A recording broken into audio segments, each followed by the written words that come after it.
Welcome.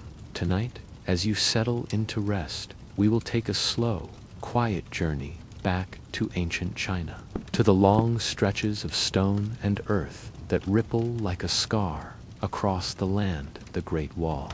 This is not a story of quick victories or of glittering palaces. It is a story of dust and sweat, of weary hands lifting stone after stone, and of lives pressed into service for a vision larger than themselves. Imagine a night in the mountains of northern China. The wind moves endlessly, brushing against the bare earth, whispering across unfinished walls. A small fire flickers in the distance, the smoke carried into the dark sky. Around it sit the laborers, peasants, convicts, and soldiers, each one far from home, each one caught in the rhythm of labor that never seems to end. The wall is not simply a line of stone. It is a memory of lives lived and lost. Tonight, we will wander gently through that world. We will walk among the workers who built it, listen to the songs they sang in the night, and step into the halls of the emperor who commanded it. We will look at mysteries uncovered centuries later and reflect on what it meant to guard, to suffer, and to endure.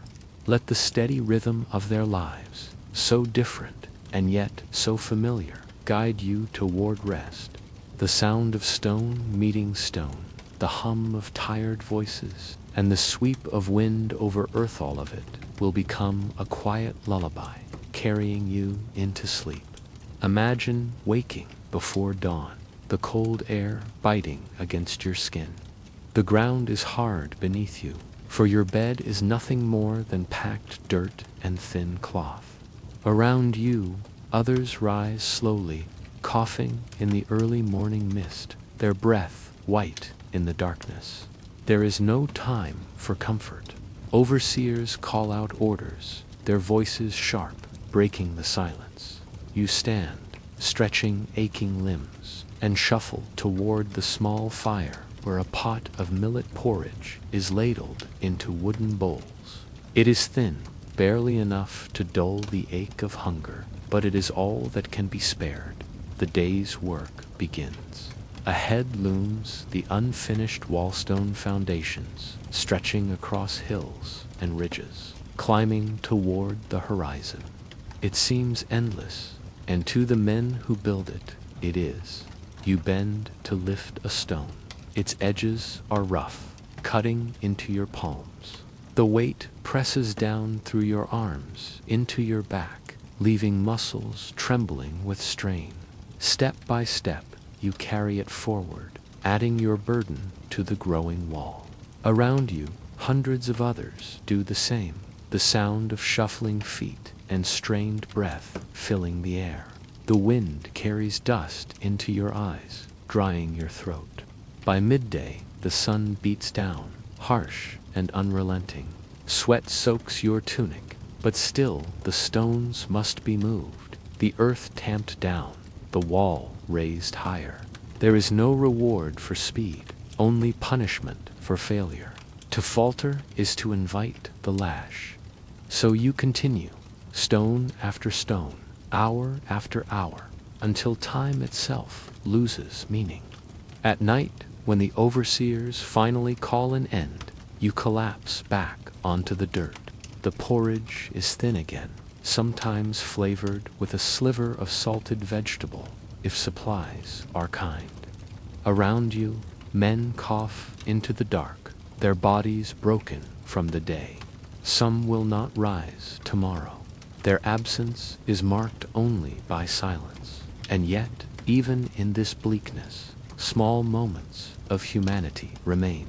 A fellow laborer shares a scrap of dried fruit, a taste of sweetness rare in such a place. Someone hums a quiet song from a faraway village, the melody soft, steady, and haunting in the night. Above, the stars stretch endless across the sky. For a brief moment, as you close your eyes, you remember that even in hardship, there is still life, still memory, still endurance. The wall grows, stone upon stone, and with it, the story of countless forgotten souls. As the wall rises, so too does the demand for more hands. The emperor's decree does not ask politely, it commands. And so the labor force is filled not only with peasants taken from their villages, but also with convicts, soldiers, and anyone who could not escape the reach of the imperial order. Imagine being a farmer in a small settlement, tending fields passed down for generations. One day, a messenger arrives with a list. Your name is called. There is no appeal, no refusal. You are taken from your home, from your family, and marched toward the construction sites. There, you are no longer a farmer, but a laborer, another body pressed into service for the empire. Among you are convicts, their crimes written on bamboo slips carried by guards. For them, the wall is both a punishment and a sentence. Some may return home, but many will not. Soldiers, too, are reassigned, their spears replaced with shovels, their armor with baskets of stone. No one is spared the weight of labor. The overseers watch closely. Their eyes search for weakness, for hesitation. To stumble under the load of stone is to risk punishment. Sometimes it is the whip cracking against the back. Sometimes it is loss of food, leaving hunger to gnaw more fiercely. And sometimes, for those who resist, the punishment is death. Their bodies buried beneath the very wall they refuse to build. And yet, the cruelty is quiet, almost mechanical. Punishment is not wild rage, it is procedure. A system meant to keep the wall rising day after day. The lash does not need to fall often, because the threat alone is enough. The workers know there is no escape. At night, the whispers spread through the camps. Tales of men who fled into the mountains, never seen again. Stories of families left behind, of wives and children who will never know what became of their fathers. Each voice carries the same truth. Survival depends on obedience. And so the rhythm continues. Command, labor, exhaustion, punishment. Stone by stone, the wall grows, and with it, the silent suffering of those who built it.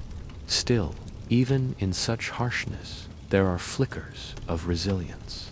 A stolen smile, a shared memory, a whispered prayer beneath the stars. Though the empire demanded obedience, the human spirit, fragile, weary, but unbroken remained. The Great Wall did not stretch across gentle valleys alone. It crossed mountains, deserts, rivers, and plains, each landscape, shaping the lives of those who built upon it. To imagine their struggle, you must place yourself within the land itself. In the north, winter came early and lingered long. Snow drifted against half-finished walls, the stones glazed with ice. Workers wrapped themselves in thin layers of cloth, but the wind cut through everything, numbing hands and stiffening joints. To lift a stone in such cold was agony, fingers clumsy, skin cracked and bleeding. Fires gave only brief comfort, and most nights were spent curled against the ground, trying to steal warmth from straw mats or from the body heat of others nearby. In summer, the same land turned harsh in another way. The sun blazed down, relentless, baking the earth until it cracked.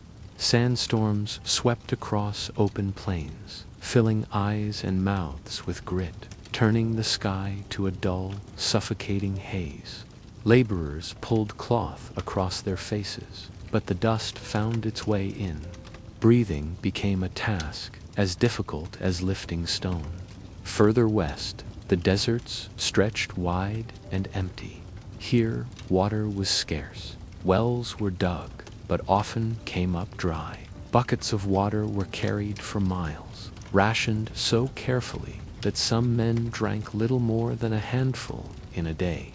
Thirst gnawed constantly, and lips split under the dry wind. Yet the wall pushed onward, brick by brick, into the barren land. In the mountains, the terrain itself was an enemy.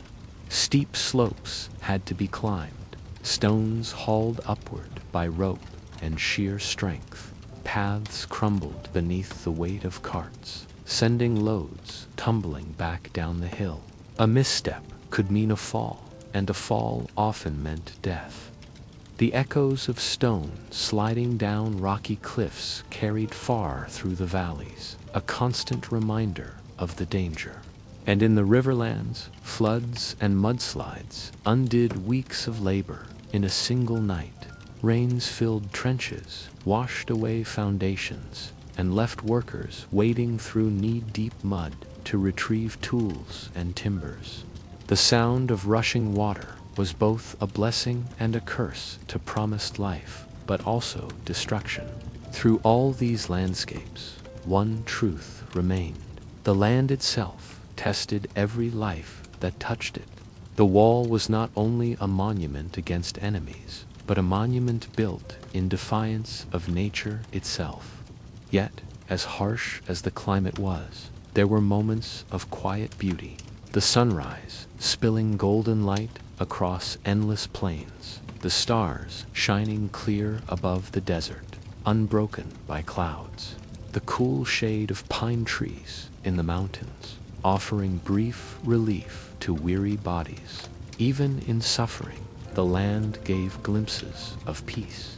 And so the wall grew, shaped not just by human hands, but by the relentless, shifting world around it.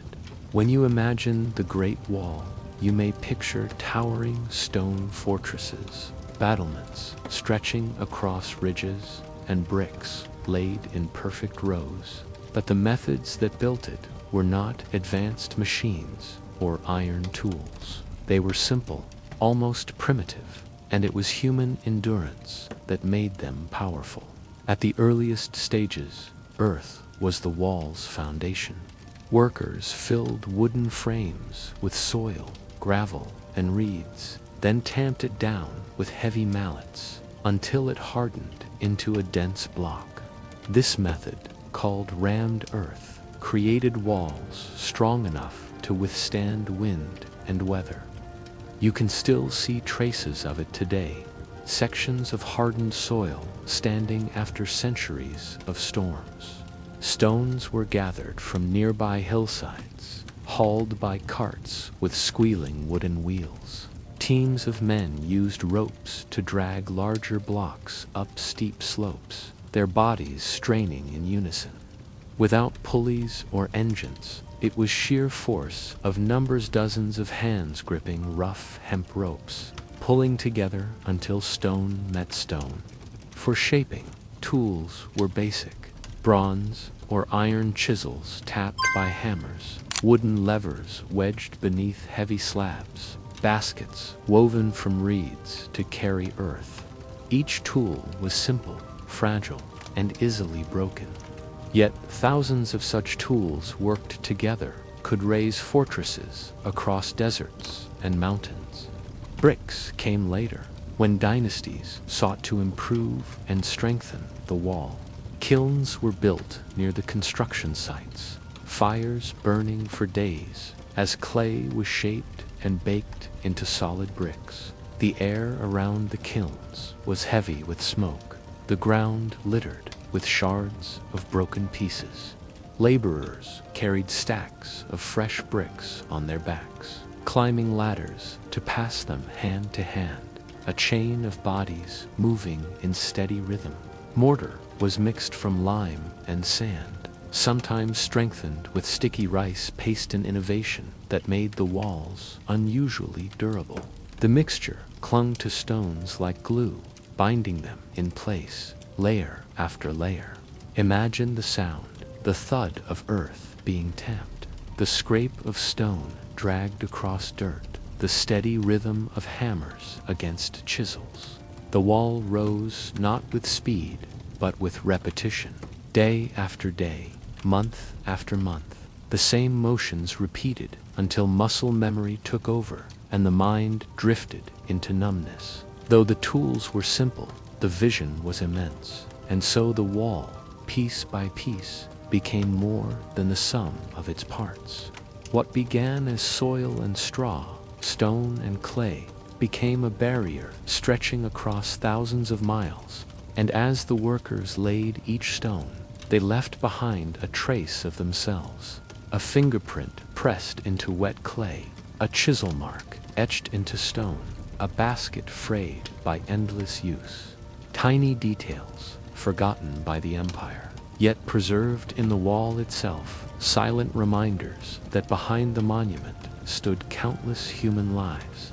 To build the wall, Bodhis needed fuel. Yet the food provided was rarely enough and almost never satisfying. What you ate as a laborer was not a feast, not even a meal to bring comfort. It was simply survival.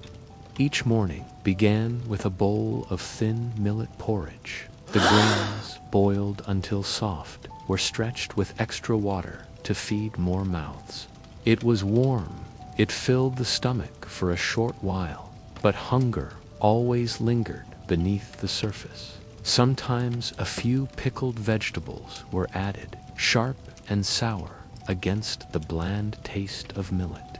On rare occasions, salted meat or dried fish appeared, though such luxuries were quickly gone. Water was carried in buckets from distant streams or wells. By the time it reached the camps, still, every sip was precious, for the labor dried throats faster than water could quench them.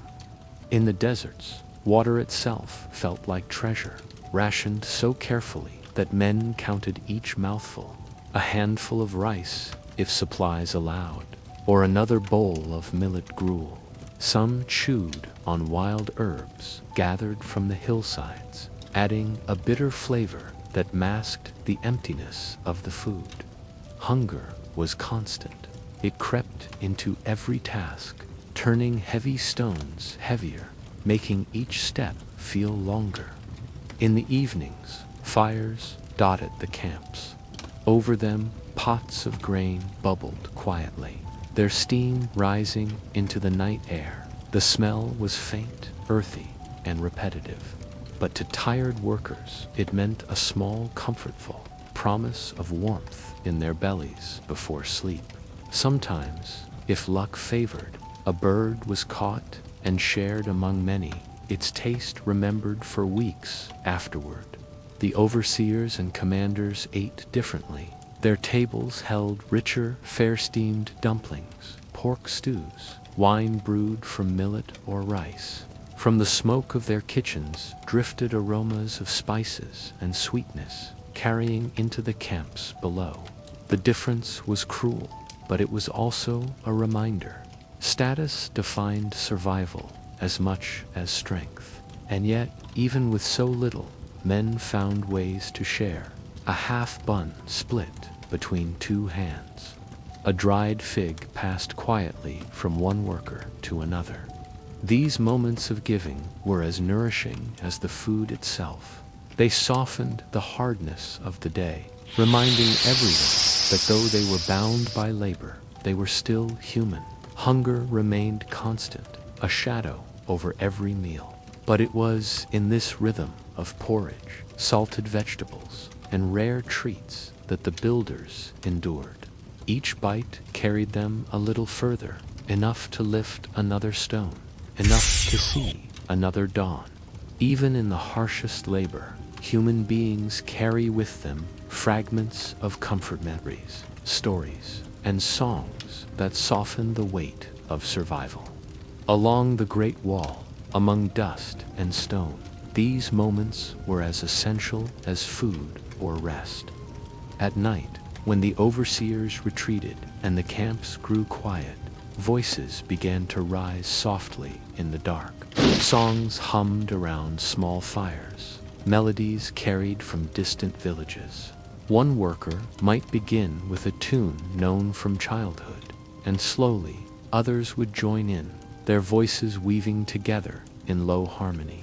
The words told of rivers, of home, of seasons, turning in faraway fields.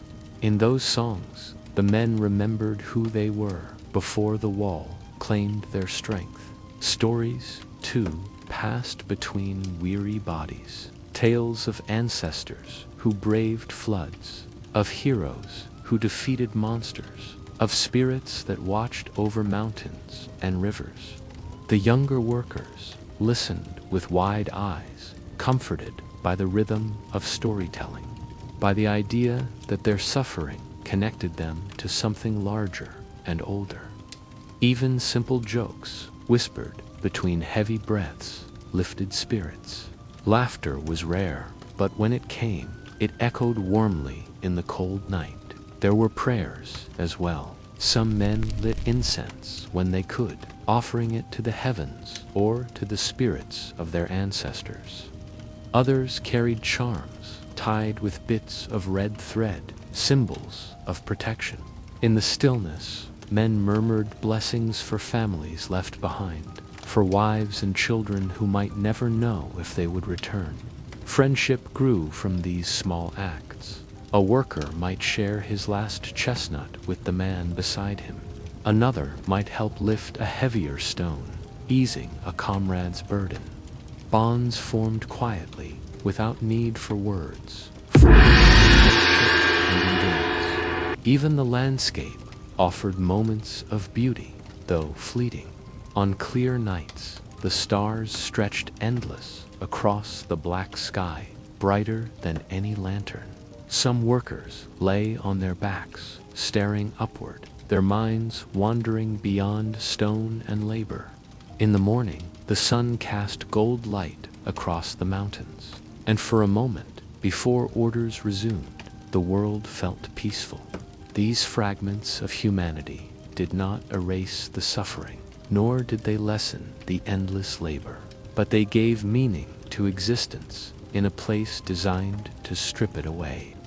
A song, a story, a kindness each was a reminder that beyond the emperor's demands, beyond the weight of stone, there remained something no decree could erase, the simple will to endure together. And so, while the wall rose, stone by stone, so too did these quiet moments. They wove a hidden history, not of emperors and wars, but of the resilience of ordinary people who sang, remembered, prayed, and hoped beneath the shadow of the Great Wall. Behind the endless labor, behind the stones stacked high across deserts and mountains, stood one man whose vision and fears gave birth to the Great Wall, Qin Shi Huang, the first emperor of China. He was not born into the title. He rose from the kingdom of Qin, a state known for its harsh discipline and relentless ambition. Through years of war, he conquered rival states, one by one, uniting them into a single empire for the first time in history. His achievement was immense. 6 warring states brought under one rule, their banners lowered, their armies dissolved into his own. Yet, unification brought not peace, but anxiety. With the empire came enemies, nomadic tribes to the north, restless subjects within, whispers of rebellion always close at hand. Qin Shi Huang sought order, permanence, and protection. The wall was his answer. It was not one continuous structure as we know it today, but rather a network of fortifications, connected and extended, intended to hold back the raiders who tested the empire's borders. The emperor's vision was vast. He standardized weights and measures, coins and writing systems, seeking to knit his realm together. Roads stretched across the land, canals were dug to carry grain, and statues of his power rose in every city. But his ambitions grew heavier with time, bending toward obsession. He feared death, feared the fragility of human life. Court alchemists were ordered to find elixirs of immortality, rare herbs, potions brewed with metals and stones. He swallowed them faithfully, unaware that the very elixirs may have hastened his decline. Still, he pressed on, demanding works that exhausted his people, palaces, tombs, and, above all, the wall, for those who labored. Qin Shi Huang was a distant figure, more myth than man.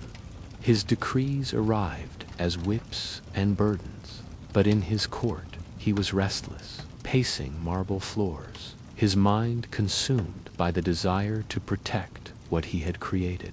He believed himself the Son of Heaven, chosen to rule all under heaven. Yet he could not silence his fear of what lay beyond the northern horizon. Imagine him standing on a high ridge, overlooking the lines of stone crawling across the earth. To him, the wall was not merely a defense, it was a symbol, a declaration that his empire would endure forever. To the workers, it was something else, an unending weight, a monument built upon their bodies. His reign was short by the measure of time, only 15 years, yet his shadow stretched long, shaping dynasties that followed. The wall, though rebuilt and reshaped countless times, still carries his name, and with it, the memory of ambition and fear that gave it life. Qin Shi Huang's search for permanence did not stop with the wall beneath the earth. In the silence of his tomb, he ordered another monument to be made, one that would guard him not only in life, but for eternity. It began as whispers, projects carried out in secret by tens of thousands of laborers. Deep chambers were carved into the soil near the capital at Xi'an. Into those chambers, the emperor commanded the creation of an army not of flesh and bone, but of clay. The Terracotta Army, as we know it today, is vast. Thousands upon thousands of soldiers, each molded by hand, each with a face unique as if modeled after real men. They stand in perfect rows, holding weapons once sharp, their armor carved with precision. Horses were sculpted too strong and muscular, poised as though ready to gallop into battle. Chariots were built of wood and bronze, detailed down to their smallest fittings. For centuries, they lay hidden, buried under soil and time. Only in 1974, when farmers digging a well struck upon clay fragments, did the world rediscover this silent legion. Archaeologists unearthed row after row of soldiers, their expressions calm, solemn, eternal. Some bore mustaches, some looked young, others aged. No two were the same. What drove such a project? It was more than vanity. Qin Shi Huang's fear of death, his desire for control, extended into the afterlife. He believed that with an army at his side, he would rule forever, safe from enemies, even in realms unseen. To him, these clay soldiers were guardians, protectors, and perhaps companions for the endless journey beyond life. Yet, like the wall, the Terracotta Army came at immense human cost. The artisans who shaped each figure worked endlessly, their hands blackened with clay, their bodies stooped from labor. Many would never leave the tomb alive, for secrecy was demanded and silence ensured. The site itself holds mysteries still. Ancient texts spoke of rivers of mercury flowing through the emperor's underground palace, a reflection of the world above, carved beneath the earth. Whether this was myth or truth remains uncertain, but traces of mercury have indeed been found in the soil. Perhaps beneath the mound, a hidden world still waits, sealed for millennia. Standing before these silent warriors today, one feels both awe and unease. They are lifelike, yet lifeless. Expressions frozen, gazes unblinking, they remind us of the emperor's obsession with power, and the lengths to which fear can drive human ambition. Above ground, the wall stretched across mountains. Below ground, an army of clay watched over eternity. Together, they formed two sides of the same vision, monuments built not only from stone and earth, but from human lives. Long after the stones were laid, after the laborers had gone or been buried by time, the wall remained. But to keep it alive, to give it purpose, soldiers were stationed along its endless length. Their lives were harsh in ways different, yet equally consuming. Imagine yourself as one of these soldiers. You rise before the dawn bell, the cold air already biting your skin. Your armor is stiff, your boots worn thin from patrols that never end. Around you, the wall stretches out in both directions, a ribbon of stone vanishing into fog. The silence is heavy, broken only by the wind brushing across battlements. The routine is unchanging. Patrol the wall, scan the horizon for smoke or movement, sharpen weapons that will rarely be used. Most days pass without raids, and so boredom presses as heavily as hunger. The hours stretch long, broken by drills, chores, and the endless watching of empty plains. Meals are as meager as those of the laborers who built the wall. Millet, gruel, dried vegetables, perhaps a sliver of meat if supplies have come. Water is rationed, wine is rare, and hunger gnaws even in times of peace. Winter brings frostbite and cracked lips. Summer brings heat that bakes the stone beneath your feet. Yet danger is never far. Raiders from the steppe-swift horsemen, skilled in archery, sometimes strike quickly, testing the defenses. A rider seen in the distance, a sudden fire on the horizon, and the garrison is thrown into readiness. Adrenaline replaces boredom, fear sharpens the senses, and the soldiers brace for an attack that may or may not come. Still, the waiting itself is a burden. Each night, soldiers sleep in small barracks within the wall, sharing cramped spaces filled with smoke from braziers. They speak quietly, telling stories of home or of wives and children they may never see again. Bonds form for survival depends not on the wall of stone, but on the brotherhood of men who guard it together. For the commanders, life was different. They dined in silk tents or fortified halls, their tables laid with pork stews, dumplings, and rice wine. They had scribes to write letters, servants to carry water, and guards to attend them. The contrast was sharp. While common soldiers endured cold porridge, their leaders feasted only a few steps away, and yet privilege brought its own weight. A commander lived under constant scrutiny, judged not only by victory, but by alliances, loyalty, and the emperor's favor. A mistake could end not in hunger, but in disgrace or execution. So the soldiers stood watch. Decades passed, dynasties rose and fell, but the garrisons remained. To live as a guard on the wall was to surrender to monotony, to endure both emptiness and danger, to exist always in the shadow of something greater. The wall itself became their companion. Its stones soaked up their footsteps. Its battlements echoed their voices. Its towers bore witness to their loneliness. And though most names were never recorded, their lives, too, are part of the silent history the wall carries still. The Great Wall was built to last forever.